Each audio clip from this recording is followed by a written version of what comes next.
también con quienes nos escuchan. A este programa hemos invitado al doctor Carlos Aguinaga. Él es un jurista especializado en general en el derecho electoral. Yo diría que un especialista del derecho electoral.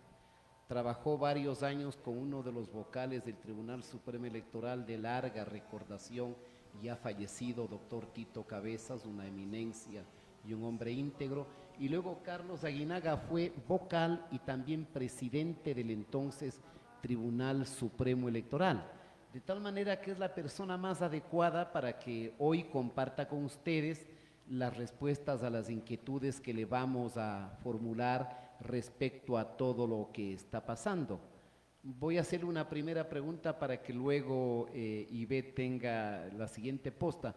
Carlos, ¿cómo ves todo este conflicto entre los vocales del Consejo que se pelean entre ellos, los choques con el Tribunal Contencioso Electoral, para luego, cuando lleguemos al fondo de este diálogo, nos puedas hacer un análisis que va a ser de tanta utilidad para todos quienes nos ven y nos escuchan?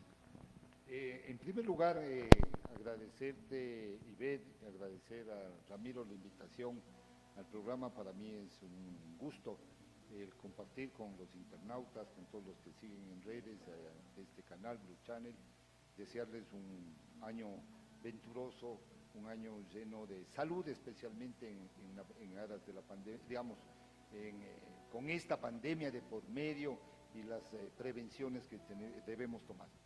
Bueno, realmente ya yendo al fondo de tu pregunta, es admirable, es inédito lo que está pasando en la democracia ecuatoriana.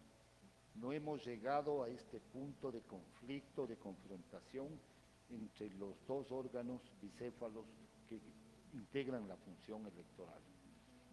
Cuando tienen la obligación de coordinar por el bien de la democracia, por el bien del país, coordinar las acciones, coordinar los cronogramas, los tiempos, los plazos, los criterios que están en sentencias.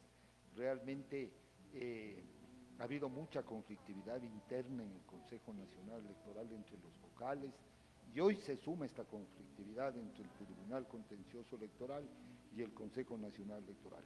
Eso tiene una sola palabra: abona a la inseguridad democrática. Es decir, no nos están garantizando a todos los ecuatorianos lo que queremos ver. Y lo que queremos ver es un proceso electoral absolutamente transparente, nítido, con procesos absolutamente claros, auditables, y auditables no solo por los políticos o las organizaciones políticas, sino también por los ciudadanos, porque los ciudadanos debemos empoderarnos de esa labor de control social, control ciudadano de las elecciones, porque si no nos empoderamos, van a seguir administrando las elecciones con estas falencias que hoy hemos vivido. Es verdad, o sea, tú le das enorme importancia, más allá de tu formación jurídica, al tema de la credibilidad, ¿no es cierto? O sea, un país en crisis, un país en el que la gente no cree en la asamblea, no cree en el presidente, no cree en la justicia, los referentes institucionales por el piso de la credibilidad. ¿Cuánto le afecta a eso que se agregue esta bronca, digamos, este conflicto tonto entre estas dos instancias de la función electoral?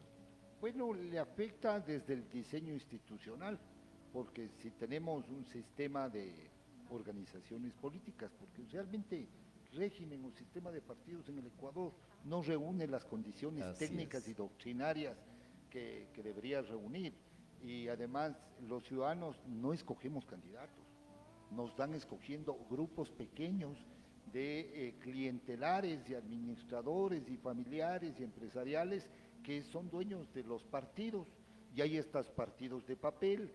Nos hicieron una democracia interna representativa, entre comillas, simulada a través de la pantalla Zoom, ¿no es cierto?, de las plataformas tecnológicas, donde 30 o 40 personas o 20 decidían quién va de candidatos, pero ni siquiera ellos decidían. ¿Por qué razón? Porque el dueño del partido daba la orden de quiénes son los candidatos. Ya estaba decidido. Ya estaba decidido.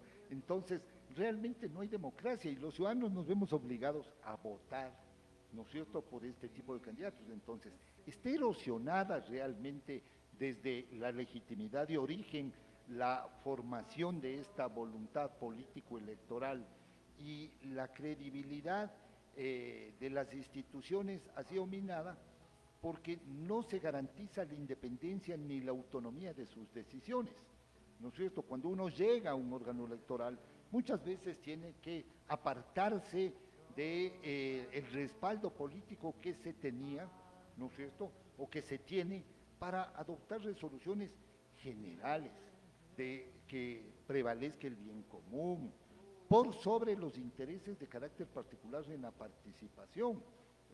No, esto recién hemos visto desde que se formó esta composición bicéfala de la función electoral del contencioso administrando justicia electoral y del Consejo administrando elecciones, hemos visto mucha conflictividad.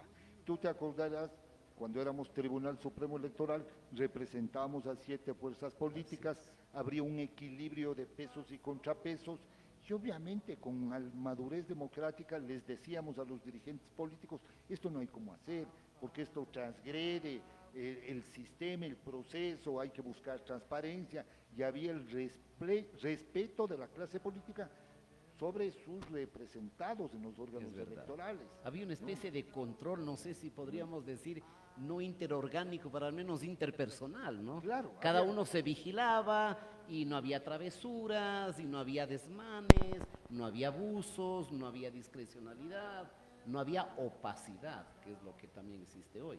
Así es, exactamente. Y eso es a lo que hoy este conflicto nos está llevando, es también a tapar, a no poder ver que la ciudadanía, la sociedad, la opinión pública, los medios de comunicación puedan ver con claridad el proceso electoral.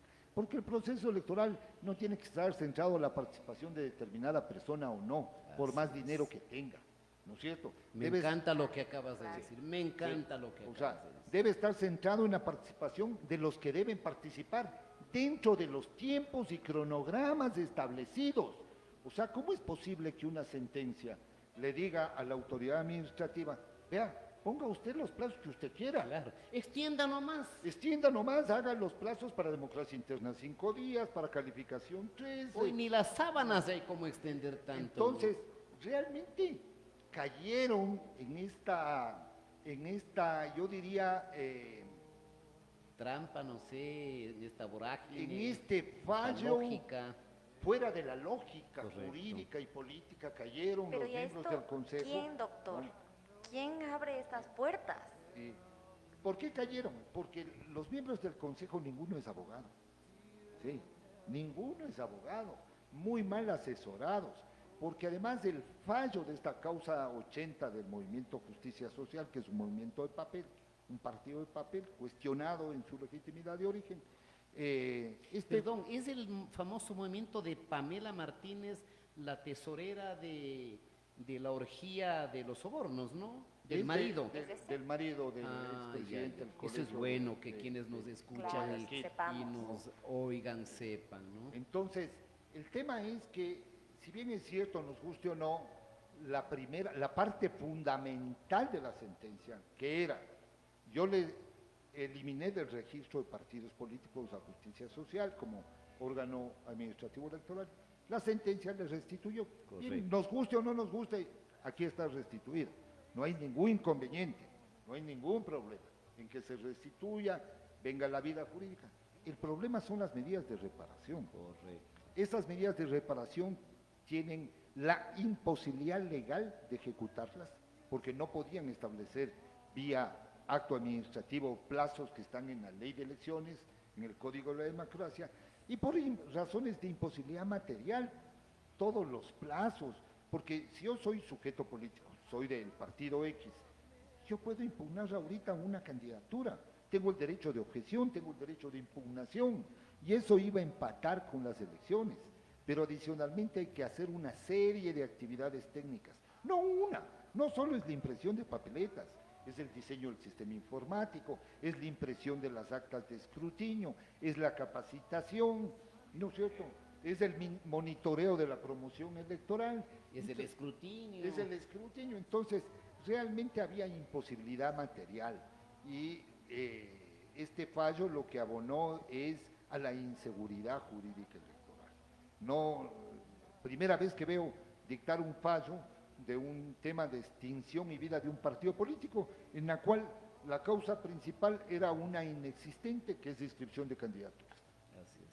Sí, ¿no? Es súper de locos, y es lo que nosotros, pues, por eso le pregunto, doctor, para que un poco sepa la audiencia y de quienes, pues, no hemos estado al tanto al final, y las generaciones más jóvenes, que también son las que nos escuchan, cuando hubo un Tribunal Supremo Electoral, cómo se manejaba esto, cómo existía este filtro importante, y pues ahora es como es la casa de todos hacen lo que quieren, hacen lo que pueden, y a esto mi pregunta va, ¿qué es lo que usted le sugiere hoy a la ciudadanía? Estamos terminando ya a las puertas, a casi menos de un mes de elecciones. ¿Cómo sugiere usted que sea este tema de la votación hoy, que es digital? Tenemos campañas digitales. Hoy no es lo que había antes. Hoy tenemos un Twitterland completamente abierto, control de todos los lados, de todos los partidos, atacando a todos los candidatos. Y pues, ¿cuál es la sugerencia en una era digital para nosotros, los electores, los que no hemos podido poner a un candidato ahí, pues ya están listos y ahora tenemos que tomar decisiones en beneficio de un país? ¿Qué es lo que debe hacer el elector, el joven elector? Porque desde muy jóvenes ya pueden votar, tienen acceso a las redes sociales y tienen acceso a los memes, ya toda una campaña cómica al final de cada candidato, y donde cada uno ataca más a otro. Bueno, la estructura que nació de Montecristi y después de la famoso congresillo cuando dictó el Código de la Democracia, creó un sistema de promoción electoral limitado, en la cual vamos a ver, por ejemplo, hoy que hay candidatos que les toca en Quito distritos de $6,000 a $16,000, que no sirve para nada en una campaña. Es preferible decir no gracias, ¿no? En la que la publicidad en medios, radio, prensa y televisión tiene el control del Estado. El Estado puede dar poco, puede dar mucho. Pero además, si hay miles de candidatos, no sirve para nada. No tiene el impacto y el efecto que debe tener. Y además no están reguladas las redes sociales. Es decir, expresamente en la reforma de febrero se puso que no se controlan las redes sociales, es decir, no hay un control sobre las redes sociales. Pero ahí viene la responsabilidad de la autoridad electoral. Hubieron legislaciones como la brasileña, como la chilena, como la mexicana, que comenzaron a llegar a acuerdos con las grandes monopolios de comunicación, Twitter, Facebook, y a establecer ciertos rangos para evitar el tema de noticias falsas. Pero lo que tú dices es cierto, hoy tenemos los centennials, los millennials, que es la mayoría del electorado, que son los que van a decidir realmente esta elección, a los cuales no se está llegando y quienes están insatisfechos justamente con este comportamiento. O sea, todo este conflicto afecta a quienes. Este conflicto entre el contencioso y el Tribunal Contencioso Electoral afecta a la política, afecta a las organizaciones políticas y hace que las reacciones de los jóvenes sean unas reacciones contra el sistema, ¿no es cierto? Y no hay unas campañas de educación al votante, de voto responsable, de voto ciudadano, de inmersión de los jóvenes en la política, de integración. O sea, se les utiliza solo de relleno cuando deben ser activos principales de los procesos, de los partidos, de las campañas, y captar lo que ellos piensan, porque ellos piensan distinto a lo que nosotros pensamos. Ellos tienen otro tipo de categorías, la defensa de la naturaleza, de los animales, el tema del reciclaje, el tema del respeto, de los derechos, ¿no es cierto? Entonces, nadie ha enfocado ese tema y puede haber, todavía estamos con, según vi las últimas encuestas, con el 44% de indecisos a esta fecha.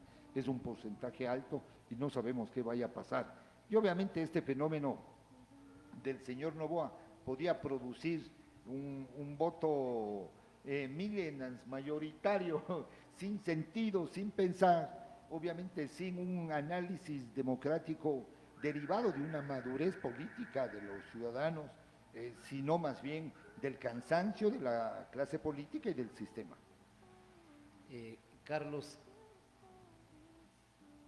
hasta la última elección la gente iba a las urnas, se encontraba con una sábana, ahora la sábana va a ser más grande, y por ejemplo, si era del Distrito Norte, tenía chance de escoger los 5 y lo hacía de 8, 10, 15 listas. Quisiera que le expliques a la gente primero cuál es la nueva forma de votar, eso que se comenta que es el voto en plancha, y si nos haces el favor de hacernos ver cuáles eran las cosas positivas y negativas del escogitamiento entre listas y ahora en la opción de lista cerrada y bloqueada, sobre todo para los jóvenes que nos escuchan. Bueno, realmente los jóvenes no deben haber votado en el sistema de lista porque ese sistema fue eliminado a raíz de la consulta popular de Alarcón del 97. Correcto. Y se produjo la primera elección en el 98 para integrar la Asamblea Constituyente de Sangolquí, después la elección ya para designación de autoridades, y ya se eliminó el voto en plancha, es decir, han pasado 22 años. Así es. Entonces los jóvenes no conocen ese sistema. El sistema es muy fácil. Hoy en el partido o en el movimiento político del gusto de los jóvenes, ¿no es cierto? No voy a poner nombres por obvias razones, pero en el partido X van a estar una lista de candidatos y va a estar una sola casilla. Ya no va a haber como en el pasado casilla en cada lugar de los candidatos. Correcto. Hoy va a estar el listado de los candidatos y arriba la casilla. Y en esa casilla hay que votar. Ese es el voto de lista, es decir, se vota por todos los candidatos de la lista. Si vota por más de una lista, se anula el voto. Y eso hay que advertir. Por eso es importante la educación al ciudadano, porque uno va a creer que esté escogiendo de una lista o entre listas. Tenemos que hacer un llamado patriótico y cívico al Consejo Nacional Electoral, que en estas 4 últimas semanas eduque a la población en la forma de votar, haga cadenas permanentes, se reúna con los medios de comunicación, con las organizaciones de la sociedad civil, para ayudarle justamente a esta promoción del voto responsable, de la forma de votar, que no se equivoquen, porque son 22 años que se cambia el sistema. Pero además, es decir, el que tiene 38 hasta 40 años no tiene la más mínima idea. Claro, de lo que pasó. no tiene la más mínima idea. Porque no había ni siquiera votado. Así es. Porque el voto era desde los 18 años, ahora es el facultativo de 16 a 18, exactamente. Ahora, el sistema anterior, que cuando se implementó en mi criterio mal escogido por la Asamblea en esa época, por el Congreso Nacional de esa época, mal formulada la pregunta de Fabián Alarcón, lo que debió haberse planteado en esa época es un voto de lista y dentro de la lista escoger. Correcto. ¿Qué es lo que se llama el voto preferencial? Perfecto. Sí. Cuando se escogió este sistema de votación en listas abiertas, completamente abiertas, realmente lo que hizo es fragmentar la voluntad de los ciudadanos. Y el ciudadano comenzó a votar entre izquierda, derecha, centro, el bonito, me gusta por esta cuestión, y ya no se votaba realmente por corrientes ideológicas, sino por gustos. Correcto. Y además no se votaba completo. Entonces la igualdad de mi voto ya no era igual a la tuya y a la de Iber, porque yo podía utilizar, nosotros votábamos 14 votos nominales, claro, les redujeron ahora a 5, ¿no es cierto?, por los distritos. Correcto. Que también es una deformación al sistema electoral. Entonces, votábamos y a veces nos cansábamos y votábamos 1, 2, 3 opciones y desperdiciábamos el resto del voto. Entonces, eso frente a un comportamiento de otro tipo de electorado, por ejemplo, los costeños, en la costa el voto es grupal, es un voto en manada, todo 5, todo 10, todo 20, etcétera. Todo 6, claro. Todo 6. El voto serrano es el voto más disperso, más disque consciente, entre paréntesis, pero realmente lo que hacíamos es perder mucho la votación. Y es por eso que teníamos unos resultados No, y impresionantes. el caos en la Era contabilización. la ¿no? contabilización de los votos, eran millones de votos nominales, Claro. porque se multiplicaba, por ejemplo, Guayas, 2 millones de electores, era 18, si no me equivoco, eran 36 millones de Así votos es, nominales, así es. y eran unos mercados completos, los tribunales provinciales y los juntas provinciales, contando 30, 45 días después.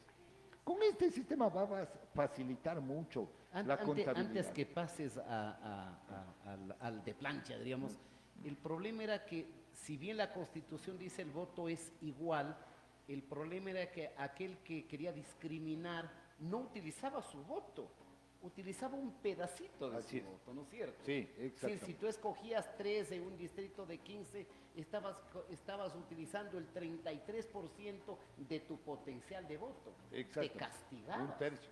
Un tercio, perdón. Exactamente. Te castigaba. Sí, un tercio de votación. Sí, sí, sí, Entonces, esto fue debilitándose el régimen de partidos, Así porque es. primero fue la participación de los independientes, con la consulta fallida de Félix Cordero, y después ya en la época de Sixto, el 28 de noviembre del 94, se aprueba la participación de los independientes. Pero llegaron a Montecristi y a los independientes les volvieron a amarrar, porque les bloquearon. Claro, Dicen, correcto. usted puede ser independiente, claro que puede participar, pero vaya un partido político a que le den un espacio. Claro. Pido un espacio en el El partido. auspicio. Entonces realmente nos volvieron a bloquear el sistema, ya los independientes, entre comillas, pueden participar, pero tienen que buscar justamente estos auspicios. Y pasa lo que hoy pasa, ¿no? La hiperfragmentación del sistema, tal cantidad de candidatos por nombre que ¿Cuál no... es la cifra de partidos y movimientos, Carlos, a nivel nacional? Bueno, la cifra exacta no tengo, pero supera los 250 movimientos entre nacionales, Dios santo. provinciales Dios y santo. cantonales. Y, ¿Habrá otro caso en el mundo como este? bueno, lo que pasa es que quienes diseñaron el sistema le leyeron muy bien a Fouché y a Maquiavelo, vivir y vencerás, ¿no? Sí, señor. Entonces, Sí, señor. y se sigue manteniendo el sistema, Sí, se señor. sigue manteniendo la fragmentación y la división, y nuestra clase política le falta visión, le falta madurez, le falta unidad, le falta sacrificar. Yo el otro día leí un artículo de Talía Flores respecto a la participación presidencial, me pareció extraordinario, ¿no? Ese análisis, que concuerdo completamente, y son 13 que están participando, no sé para qué, En la nada. en la nada, ¿no es cierto? No sé para qué. Tal vez de esos 13 uno pueda salirse de ese grupito, pero de ahí nada más, ¿no? ¿Pero no crees que ganan al menos espacios mediáticos a costa del dinero de los ecuatorianos? O sea, el hijo de la vecindad, sin que sea peyorativo con esa expresión, o don nadie, que no merece ser concejal del cantón más pequeño del Ecuador, de candidato a la presidencia, habrás visto. Y va a salir en cadenas, tiene murales, tiene vallas, porque el ecuatoriano con su impuesto le está pagando. ¿Cómo hacemos, Carlos, para que en el futuro este tipo de aventureros, de irresponsables, le devuelvan algo al Ecuador de la plata que estamos gastando en ellos? Yo lo que creo que primero debemos hacer, ya pasado todas estas experiencias de la vigencia de este sistema, debemos organizar a la sociedad civil y a los ciudadanos para ya tumbar este sistema.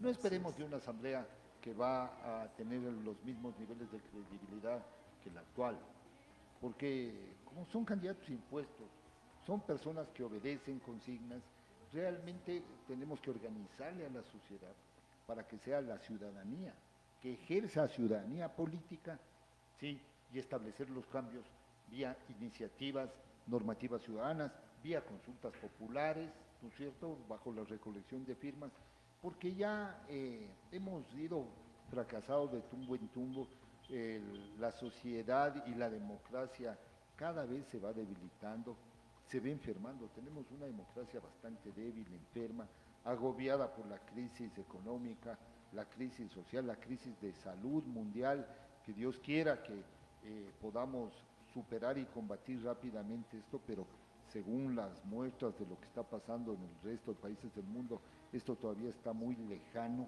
Yo cuando oigo a los israelitas que plantean cerrar el mundo, uno se alarma de la información que deben tener ellos, Así ¿no? es. Y aquí en los latinos somos muy alegres, somos muy dispersos, somos muy egoístas Relajados relajados, y relajosos. exactamente, y hay que trabajar duro por hacer conciencia. Carlos, si social, estuviese en tus social. manos el decir, estas son las reformas que yo propondría para el sistema de partidos, para el sistema electoral, para simplificar el número de partidos, para mejorar la calidad de la democracia, etcétera, ¿cuáles serían los planteamientos esenciales que tú los formularías? Yo creo que el fundamental, eliminar temas de elecciones representativas y las democracias y las elecciones primarias Las cerradas, famosas primarias. cerradas. Eliminar Ya. las cerradas, eliminar las representativas. Tienen que ser abiertas. Correcto. Tiene que ser un día en que todos los ciudadanos, el que queramos, ¿no es cierto?, Correcto. acuda a las urnas y escoja los candidatos. Un solo voto, de una sola tendencia, de una sola lista, escoja sus candidatos.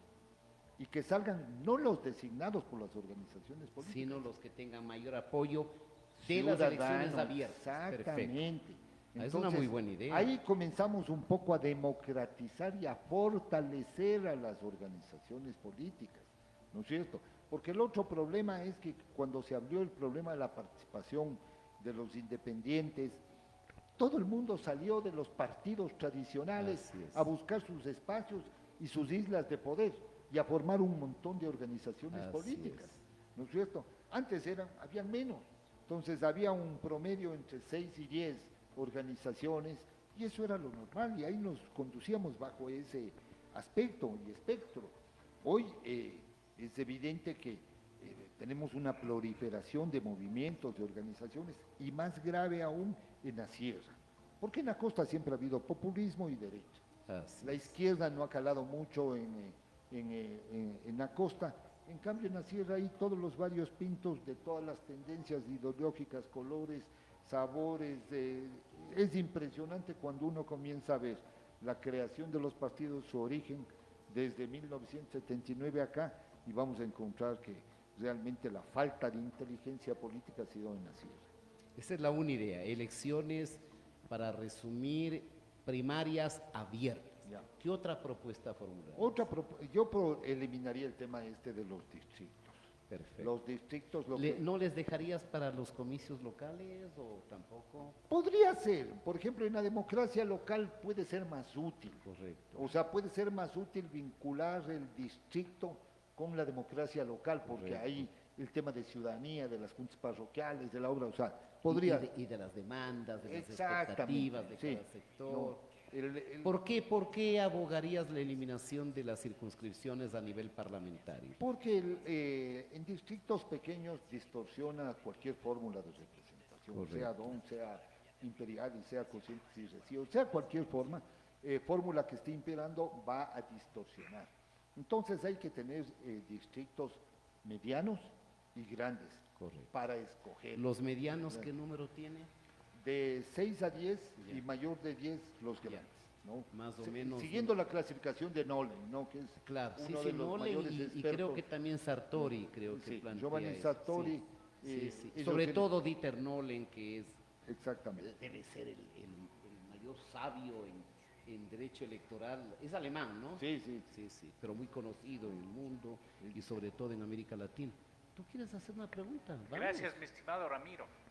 Carlos, a los años, Nixon Torres tiene el honor de compartir con ustedes este espacio y ávido de escuchar realmente en toda esta opacidad que bien lo dijo Ramiro, que nos tiene el tribunal, nuestro tribunal contencioso, más el CNE, más la ONU, es decir, ya tenemos Sí, una más la triada ONU, por ahí sí, sí. que por todo lado nos ponen más más el consejero Hernán Ulloa. No. Por favor, cierto, que pide que una autoridad... No. Entonces, todo eso abona en la opacidad, que bien lo define Ramiro. Sí es, yo vengo desde la más absoluta independencia de A, B o C, pero de la necesidad ciudadana.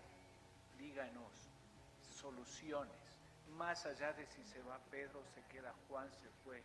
Señor, usted lo acaba de decir, Ramiro lo acaba de decir, no estamos recibiendo educación para este proceso electoral. No estamos recibiendo ni siquiera una orientación para este proceso electoral. Estamos con una pandemia encima.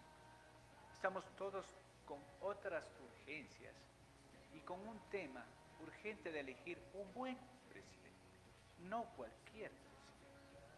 Entonces, ante todo esto parece que prima, como bien lo decía, no sé, qué interés, pero perdóneme, qué interés y de qué tipo será de caotizar esto. Carlos, usted tiene toda la experiencia, lo ha hecho, no ha estado teorizando en estos temas electorales. ¿Cuáles son o cuál es la salida que esta gente debe darle al país, a la ciudadanía? Bueno, en primer lugar yo creo que el primer acto de responsabilidad cívica y democrática que debe tener el Tribunal Contencioso Electoral es parar estos procesos. No hay necesidad de resolver mañana, hay que resolverlo después de las elecciones en todo caso, ¿sí? Para garantizar la estabilidad y estabilidad del proceso. En segundo lugar, yo tengo cuestionamientos sobre la sentencia, porque la sentencia esta de destitución viola el principio de legalidad de la Constitución establecido en el artículo 76, numeral 3, ya que el artículo 270 del Código de la Democracia, en la reforma que se produjo recién, eliminaron la figura de la destitución y suspensión de los derechos de participación en contra de los miembros del Consejo Nacional Electoral y los miembros del Tribunal Contencioso Electoral. Se acaba de presentar una denuncia en contra de Ángel Torres, justamente por infracción muy grave.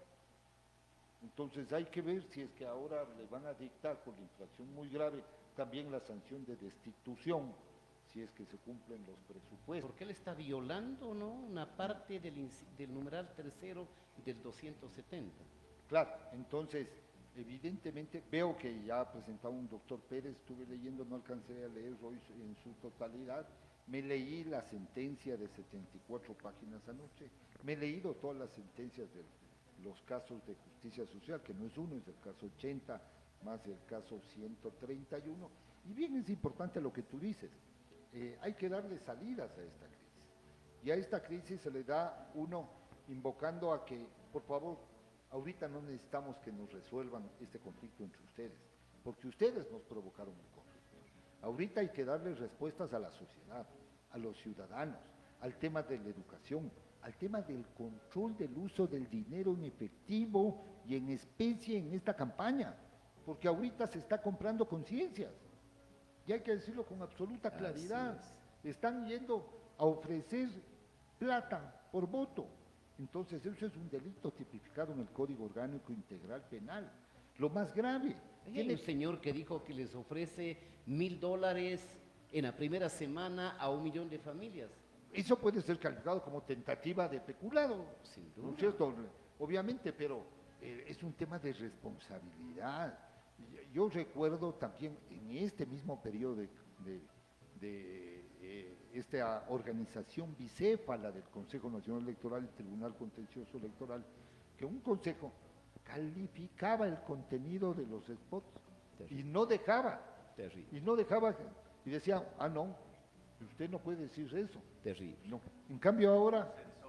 Un censor. Un censor, Exactamente. Un censor. Hoy en cambio es libre. Entonces, también hay que tener un control de los contenidos que afecten derechos fundamentales y que inciten a cometer algún tipo de delito, ¿no es cierto? Entonces, eso también hay, y además no está bien regulado. El otro problema es que la promoción electoral no está adecuadamente regulada. También tenemos que centrarnos en el tema de controlar la transparencia de los resultados electorales, el control electoral, que las organizaciones políticas toda la vida han sido irresponsables, porque además es difícil tener 40.000 delegados en mesas, es difícil. Yo había propuesto justo para esta reforma en forma directa y a través de órganos de la sociedad civil, que se constituyan las juntas de recinto electoral, porque es más fácil controlar 4.000 juntas, recintos, 4.000 recintos, que 40.000, o sea, por lógica. Entonces, todas estas actas de juntas se integraban en una y se transmitía 4.000, fácil, todo el mundo controlaba, se más cruzaban, control, ¿no? más control. Más Sí. eficacia en el control. Sin embargo, cuando ven que se atenta un poco con lo que yo quiero hacer en el proceso y no con la transparencia. Con la discrecionalidad escondida. Exactamente. No se aceptan este tipo de propuestas, ¿no es cierto? Que eso hubiera sido maravilloso que... ¿Cuánto le falta, Carlos, a la función electoral, al Consejo, al Tribunal, de institucionalización?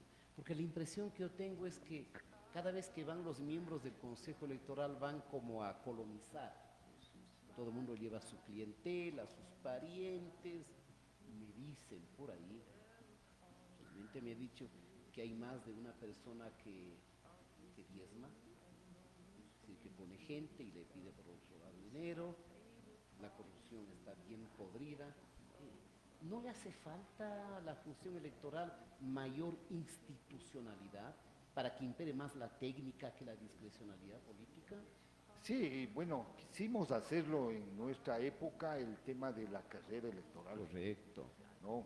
Quisimos implementar eso, presentamos un proyecto sobre carrera electoral, ¿no? Que era lo que había que fomentar. Obvio. Con la formación no solo de los partidos, también la formación de los servidores electorales. Así es. Y realmente eso no prosperó. Yo me acuerdo que cuando ingresé a administrar el proceso electoral y cuando ayudé en la administración a Tito Cabezas en su presidencia, nosotros teníamos, claro, trabajadores, servidores de la función que fueron ingresados por todos los partidos políticos. Había de varios pins, ¿no? Conforme las olas. Conservadores, liberales, socialcristianos, del PRE, socialistas de MPD, de todo había. Demócratas Cristianos, había de todo, ¿no? Y evidentemente había que tener una política y una estrategia de institucionalización. Correcto. Entonces, me acuerdo que cuando comencé mi gestión, uno comenzaba con recelo, los trabajadores también con recelo, respondían a cada uno de los vocales, y terminé mi gestión integrando, si no era al 100% de los servidores electorales, por lo menos al 95%, ¿no? Yo cuando visito, ya 18, a ver, son 16 años que salí ahí al Consejo, todavía los funcionarios antiguos de la tendencia que fuera, agradecen, ¿no es cierto? Agradecen por la formación, por los incentivos, por el trato, ¿no es cierto? Por el respeto a su estabilidad, ¿no es cierto? A la carrera electoral. Por el reconocimiento a la capacidad. Cuando ya se hace clientelismo, ocupar estos puestos y cada vez se va cambiando, ¿no es cierto? Tenemos estos procesos porque aprender de la noche a la mañana estos temas complejos de técnica, de mecánica, de ingeniería electoral, de geografía, de estadística, de informática, de organización, de capacitación, de saber comunicaciones desde el punto de vista informático y hoy la incidencia de las redes, promoción electoral, es harto difícil. Entonces, no se trata solo de saber o interpretar una norma o una ley, se trata de comprender cómo es la administración electoral, así como se trata de que la administración de justicia electoral no es una justicia administrativa y ordinaria. Aquí tiene un componente de naturaleza constitucional político. Y temporal. Y tiene que velarse por la estabilidad de las instituciones en los falios, ¿no es cierto? Entonces, a través de los falios va corrigiendo al sistema y va dando pautas. Entonces, por eso es que muchos fallos del Tribunal Contencioso Electoral, yo discrepo de su contenido, no siguen una línea de madurez democrática, de orientación al sistema, y creo que también debe ser revisado el tema de la gobernación electoral. Con nosotros no existía ese problema, porque nosotros ejercíamos las dos facultades, administrativas y de Así es, justicia y la de electoral. justicia. Resolvíamos, era la palabra, y el país respetaba. Eso era lo fundamental. Entonces, Es este verdad. conflicto nos está enseñando que debemos revisar esta estructuración de estas dos cabezas bicéfalas en la administración de las ¿Tú ves elecciones. normal, esto- Carlos? Perdón, no, Ivette. Claro. Sí, sí, No, sí. un Bueno, poco como continuando, perdón, Ramiro. Es como que a todo lo que usted comenta, al final de todo esto es como, sí, eso es lo que hay que hacer, pero no hay ese organismo de control sobre que esto filtre, que haya un proceso donde realmente haya este control de calidad de todo lo que se está haciendo. No existe. No existe, no hay manera. ¿Cuándo lo vamos a ver para nuestras futuras generaciones? ¿Cuándo? ¿En qué tiempo? Porque si es que hablamos de ello, es verdad, toda la gente que está trabajando dentro tiene toda la expertise, tiene tantos años para poder solventar un proceso y procesos a lo largo de tantos años electorales, y se necesita lo que usted dice, pues esta universidad, por poco, de que haya esta capacitación, esta carrera, una certificación o un diplomado, lo que fuere, para que pueda realmente hacerse un buen trabajo, que es lo que se hace. Y además de esto, una fiscalización del proceso y de también la organización. No existe esto, Carlos. ¿Cuándo? ¿Cómo? ¿Quién? El próximo gobierno. El próximo gobierno, ponerlo ahí pues en una propuesta para que lo pueda pasar a la asamblea, tal cual ustedes lo hicieron y propusieron algo y no pasó, porque no les convenía. Entonces esto es también las mafias que existen dentro, que es tan conocido, que no dejan atravesar, ni pasar, ni dar el siguiente paso, valga la redundancia, a lo que se debe hacer correctamente. No existe, no hay. ¿Cuál es la esperanza? ¿Cuál es la esperanza que tenemos, que tienen nuestras futuras generaciones, que tienen los nuevos votantes, que tendrán los millennials, que son los que van a gobernar dentro de poco? ¿Qué es lo que hay que hacer? ¿O cuándo ya se le pone el ok? ¿No? ¿O realmente esta es una decisión ya del siguiente gobierno? Porque ahora pues no hay nada que hacer, estamos a menos de un mes de elecciones además. Bueno, más que decisión del próximo gobierno, yo creo que tiene que ser una decisión del conjunto de la sociedad, es decir, establecer mecanismos de control social, de auditoría, de seguridad del proceso electoral. Ya las universidades, hay varias universidades aquí que se dedican a la formación ya especializada en temas electorales, lo cual es positivo, ¿no es cierto? Ya existe una tendencia en ese sentido. Hay que especializar la carrera electoral, la administración de las elecciones. No es un tema fácil. El problema que existe es que quien quiere alcanzar el poder político quiere alcanzar el control de las instituciones electorales. Y hay nuevas generaciones. Si incluso la elección de este Consejo Nacional Electoral fue la elección más compleja del Consejo de Participación Ciudadana y Control Social Transitorio. Se demoró demasiado, hubieron muchas presiones, el cupo de 5 era muy corto. Yo creo que hay que aumentar el tamaño. Los 7 de antes, ¿no? Los 7 de antes, y tal vez pensar en una representación como el caso mexicano, Ya. que tienen una representación los partidos con voz, ¿no? Entonces Ya. intervienen con voz en el directorio del IFE, ¿no es cierto?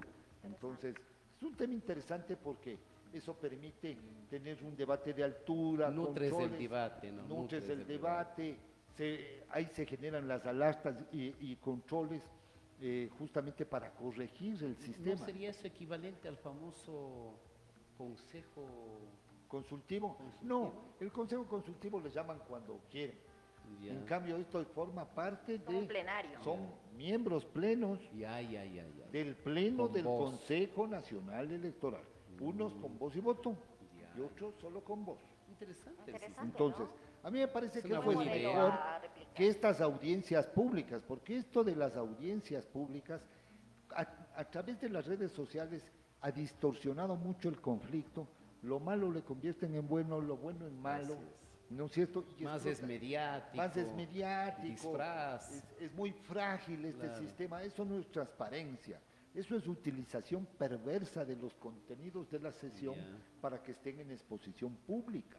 Entonces hay que saber distinguir qué sesiones deben ser públicas y cuál es el régimen de sesión ordinario, pero hacerlo todo público fue una barbaridad del código de la democracia y del transformaron sistema. en un pequeño congreso, ¿no? Sí, sí, no, pero y eso además, desgasta las eh, instituciones. Pero eso eso no está bien. desgasta, Claro. se saca de contexto cualquier expresión que se tiene al interior de la sesión y evidentemente si hay que trabajar mucho y ahora hay la facilidad de las tecnologías de información y comunicación, en mecanismos para auditar, para darle seguridad al proceso. Por ejemplo, yo lo primero que haría ahorita, después de todas las dudas y los cuestionamientos que hubo en las elecciones del 2019 y 2017, es hacer una auditoría a todo el sistema de comunicación. Es decir, Sí. ¿por sí, qué? Porque yo tengo que darle seguridad que no me entren hackers, que no tenga líneas piratas. Yo puedo tener una línea pirata conectada del servidor del CNE, una fibra óptica o tal vez una línea Wirelines, Por ¿no ahí, es cierto? por ahí dicen, No. ¿cómo se llamaba este holandés joven que le sorprendió? ¿Ah? Ya.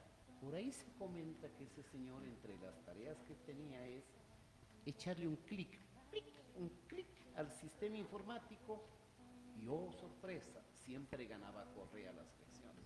O sea, ¿cuán seguro o cuán vulnerable es el sistema informático del Consejo Electoral? Bueno, los sistemas, todo sistema informático puede ser vulnerable. Con mayor razón los sistemas que no tienen plataformas propias, que Ya. dependemos de terceros, ¿no es cierto?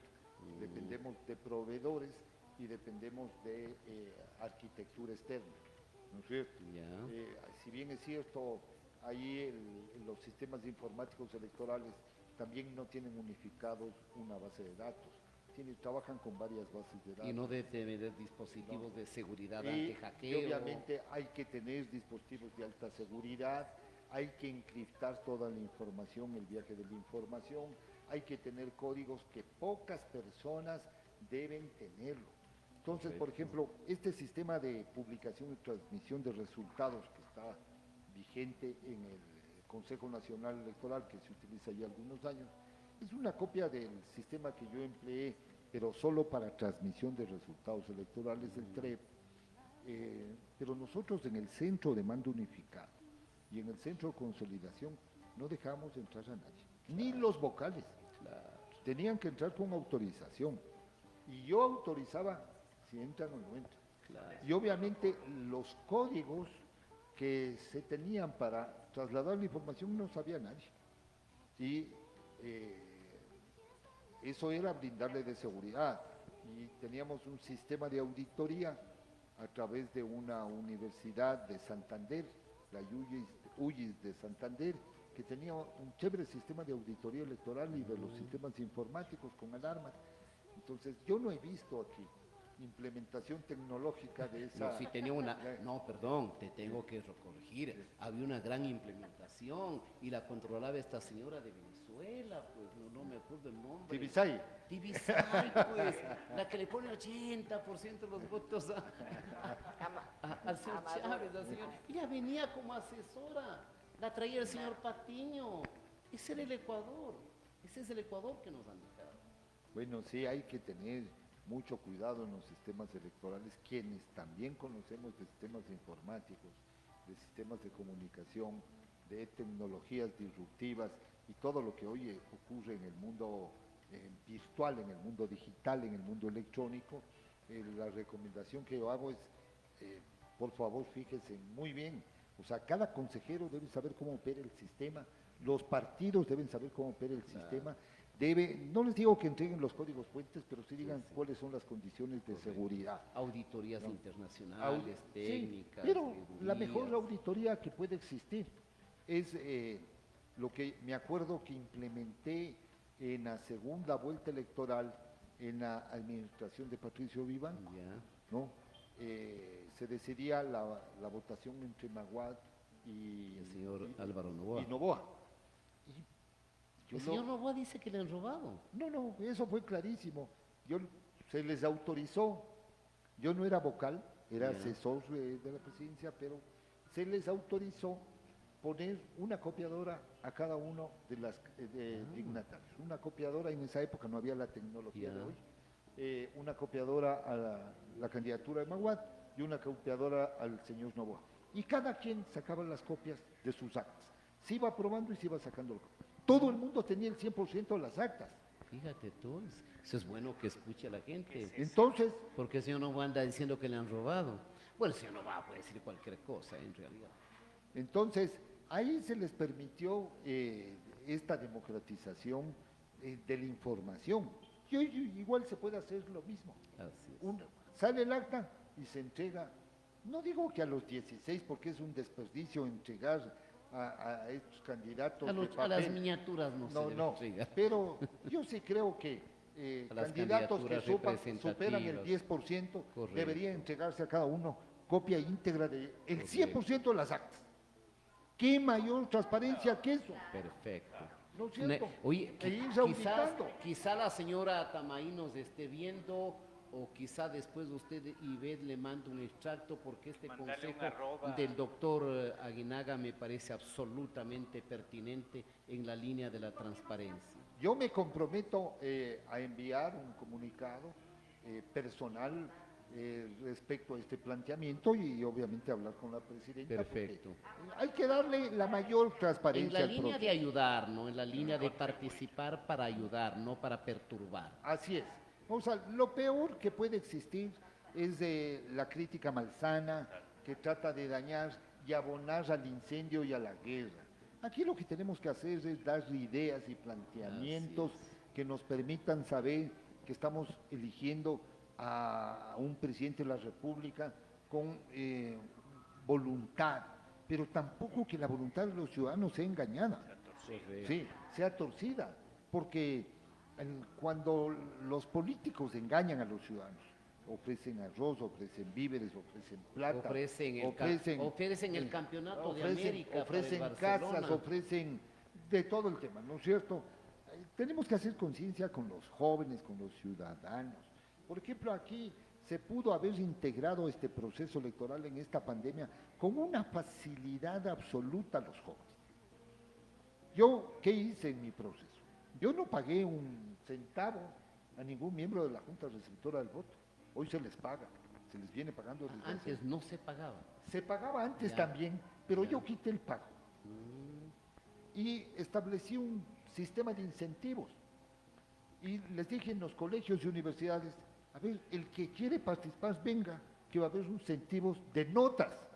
Ah, ya, sí, sí. Entonces, había una compensación. Había una sí, compensación y claro, me reuní con el ministro de Educación, con las autoridades de las universidades para establecer este instructivo y que pueda haber estos incentivos.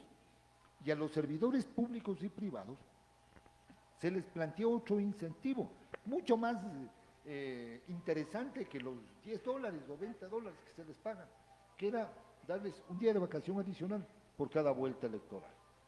Entonces eran 2 días de vacación. sí. Era perfecto. Entonces me ahorré un montón de plata Y ayudabas a la familia. y ayudé. Porque tenías un padre o una madre compartiendo con sus hijos el día de Exactamente. descanso. Entonces, eso me pareció a mí que me dio bastante éxito en la administración. Tú te acordarás que en mi administración yo implementé un montón de cosas, eliminé la urna de metal, el biombo de madera, Así es. implementé el kit electoral y la empresa que comenzó conmigo está hasta ahora, que es Mongar, Ya. ¿no es cierto?, que hace el kit electoral. No ha habido otra empresa que le haga competitividad. Modernizamos la impresión de papeletas electorales con código de barras, ¿no es cierto?, para que exista un Sí, control. no, se hizo un gran ¿no? trabajo. ¿no? Y hoy la tecnología permite hacer muchas otras cosas, de tal suerte que este control mismo de la promoción electoral, de las campañas, se pudo haber hecho tecnológicamente. Yo hubiera hecho un convenio con la Fiscalía General del Estado para que los miles de fiscales salgan a recorrer las ciudades a ver quién está comprando el voto, quién está engañando a la ciudadanía, y tener una acción popular abierta respecto a este convencimiento malsano de engaño que hacen a los ciudadanos para conseguir el voto. Entonces, que la campaña sea más limpia, más abierta y más aún, hoy limitado por la pandemia. Carlos, así es como dice. Carlos, ¿podrías explicarle un poquito, porque ya vamos en dirección al aterrizaje final, explicar a la gente en qué consiste el sistema de transformar los votos y escaños? Muchos dicen el sistema de Hong, ahora se ha sustituido por el sistema Webster, para que quienes nos escuchan, nos ven, comprendan y también aprendan viniendo de un hombre tan entendido como tú en la materia. Bueno, el tema es fácil, fácil para mí, yo creo que difícil para el público, ¿no? Supongamos una lista saca 1000 votos, otra lista saca 2000 y la tercera lista saca 3000 votos. Ese es el total de votos de lista, ahora solo hay votos de lista. Esto, la primera cantidad se divide primero para 1000, después se divide para 500, después para 333. La misma operación se hace con la de 2000 para 2000, 2000 para 2000, 2000 para 666. La operación en la tercera lista se hace igual, 3000 para 1, 3000 para 3000,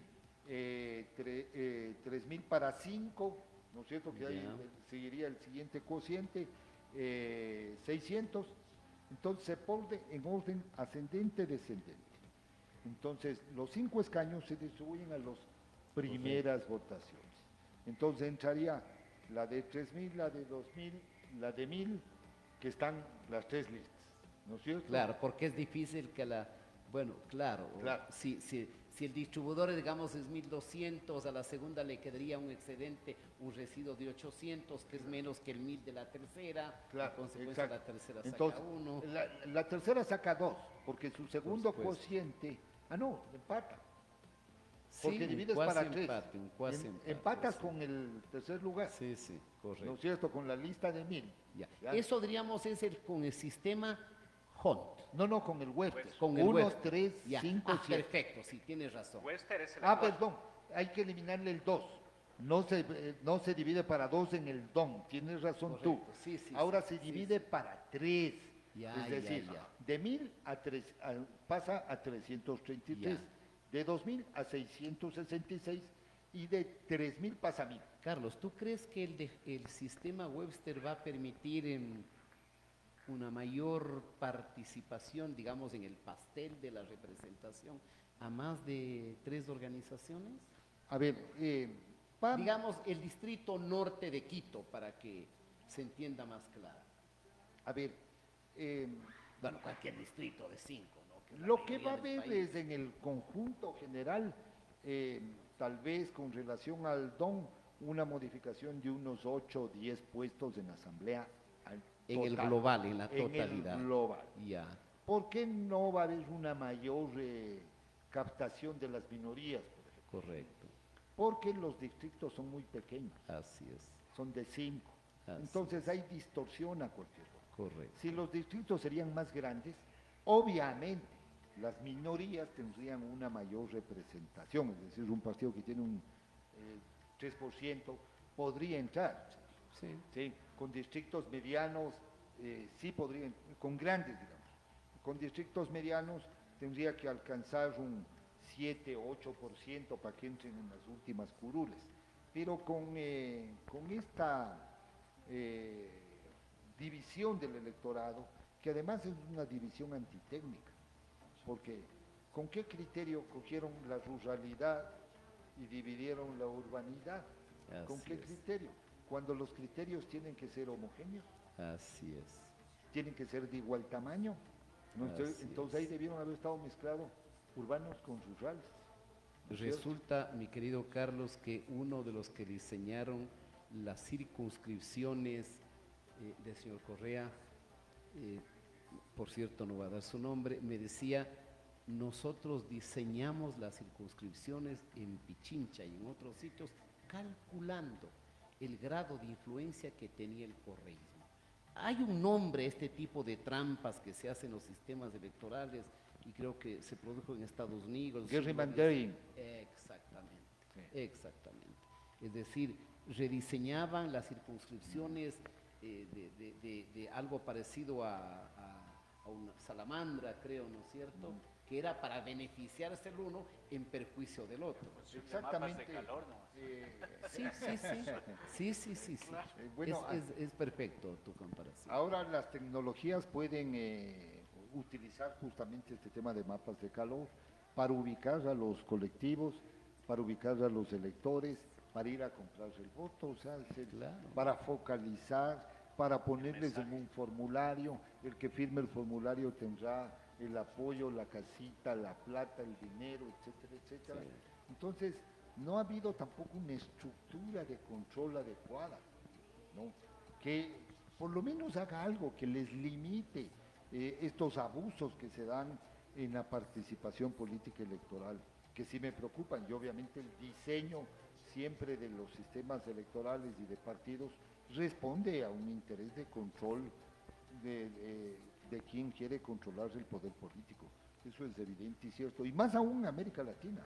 Vean lo que pasa en Venezuela, en Nicaragua, lo que está pasando en otros países, y hay que hacer conciencia con los jóvenes. Hay que trabajar de abajo, de arriba hacia abajo, ¿sí? Y de hacia abajo hacia los jóvenes, hacia los grupos Vertical y horizontal. Exactamente, hay que trabajar eso, porque no hay una actividad, no hay la actividad que nosotros teníamos en nuestra época.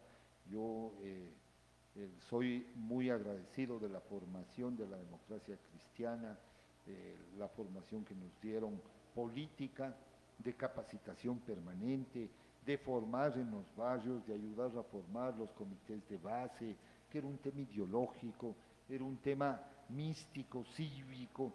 Entonces, eso ya no existe, realmente ya no existe. Ahora todo es clientelar, y creo que deberíamos volver a esas Todo prácticas. el negocio, ¿no? Todo el negocio. Deberíamos volver a esas buenas prácticas. Carlos, si me permite, Ramiro. Sin duda, sin duda. Yo la sigo en este tema de la incertidumbre, porque hay candidatos, no voy a decir nombres tampoco, porque son innombrables, como se dice algunos,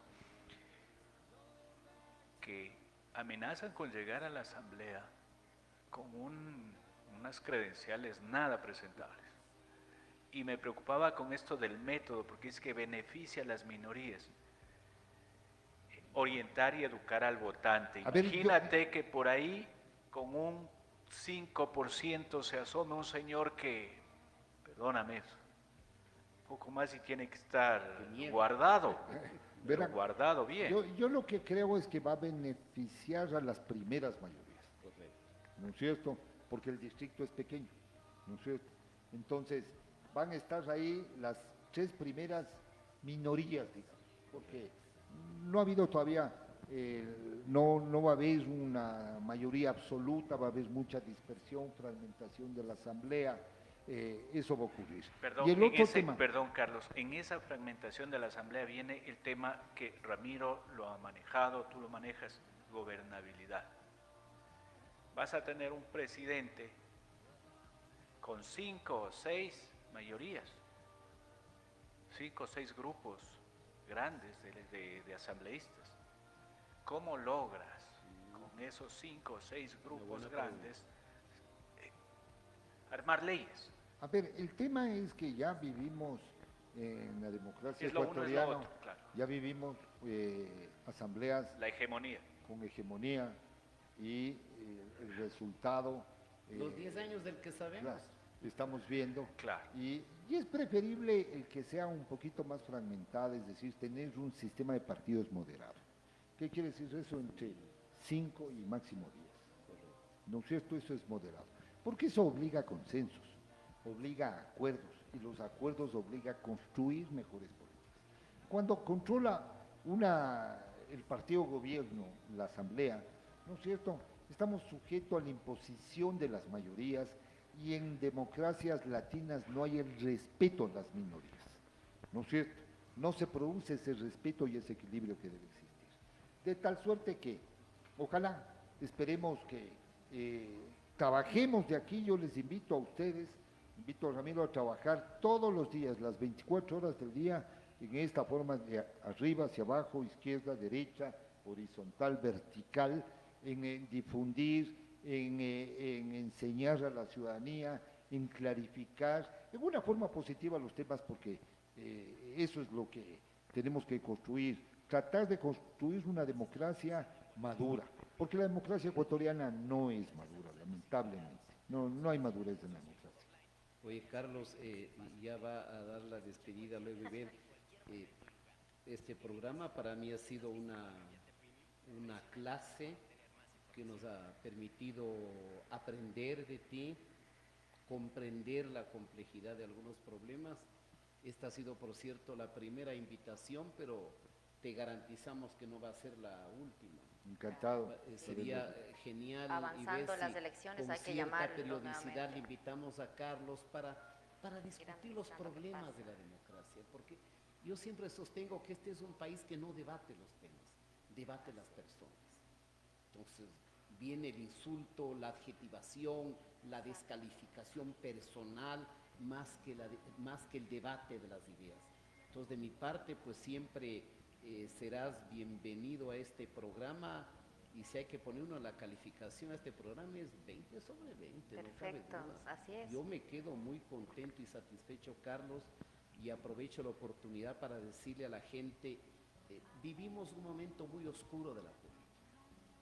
La política se ha empobrecido. La política está vista por la gente joven como oficio de mediocres, rateros y ladrones. Y les quiero decir que la política no debe ser eso. Y aquí tenemos un ejemplo del doctor Aguinaga, que ha sido muchos años funcionario público, servidor público, que ha sido miembro del Tribunal Supremo Electoral, y es un hombre impecablemente limpio, impecablemente honesto, que hizo del servicio público el servir al público, no como ahora la mayoría que hacen del servicio público el servirse al público. Así es, Ramiro. Sin duda, ha sido una intervención espectacular. Doctor, muchísimas gracias por acompañarnos. Creemos pues que el programa realmente ha sido súper ilustrativo, lo más importante, además de que nos deja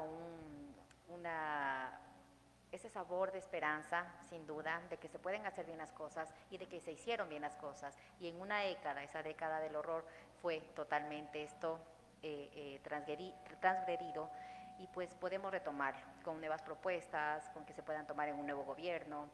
Es importante estos programas justamente por eso, porque hay que comunicar, sí, pero también hay que mirar algo en la acción. Siempre yo digo esto en mis programas, porque no solamente nuestro fin es comunicar, doctor, es la acción, no solamente la comunicación.